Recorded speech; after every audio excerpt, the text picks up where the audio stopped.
বিদ্যুৎ বিভাগের একজন প্রতিনিধি মিসিং ছিলেন, তো আমরা সেটা আজকেই দিয়ে দিয়েছি সকালবেলায়, এবং এটা আজকে জিও হয়ে যাবে, এবং তারা আগামীকালকে এটাতে বসবেন।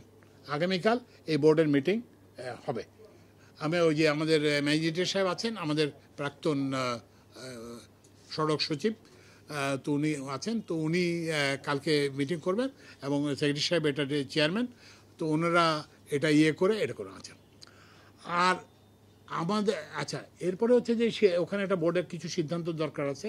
সেই সিদ্ধান্তটা হয়ে গেলে তারপরে ওনাদের ওই যে লাইন টেস্টিংয়ের একটু, কারণ ওরা তো কর্মবিরতি করতেছে, এটাতে একটু টাইম লাগবে। তা আমরা সর্বোচ্চ 7 দিনের মধ্যে মেট্রো রেল চালু করব। ইভ্যালুয়েশন হবে আপনার বাংলাদেশের সড়ক নির্মাণ ব্যয় পৃথিবীর সর্বোচ্চ, এই অপবাদ আমাদেরকে ঘুচাতে হবে, বুঝতে পারছেন?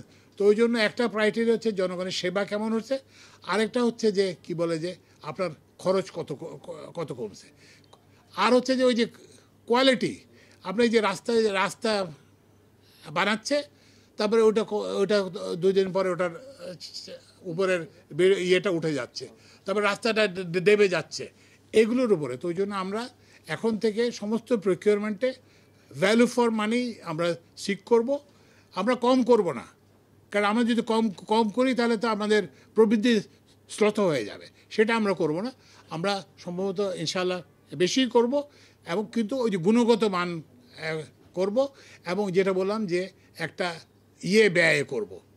এবং এই জন্য ওই যেটা বললাম যে একই কন্ট্রাক্টর 5 জন কন্ট্রাক্টর সব প্রকল্প করতে থাকবে, এটা কিন্তু হবে না।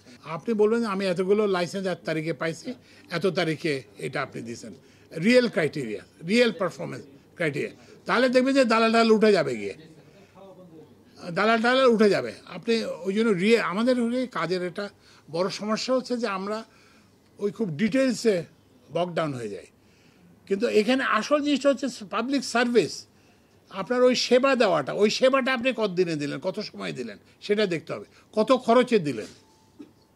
তো এই দুইটা আপনি যদি খরচটা ঠিক আছে, একজন একটা ফর্ম ফিল আপ করে দিল 100 টাকা, একটা অনেক লোক আছে এগুলো জানে না, অনেক ড্রাইভার আছে, আমার ড্রাইভারই তো পড়াশোনা জানে না, সস্তা ড্রাইভার হলে তো আপনাকে পড়াশোনা না জানা ড্রাইভার নিতে হবে, গাড়ি চালায় ভালো কিন্তু পড়াশোনা জানে না, তো তাকে হেল্প দিতে, কিন্তু এইগুলো তো আপনাকে দেখতে হবে।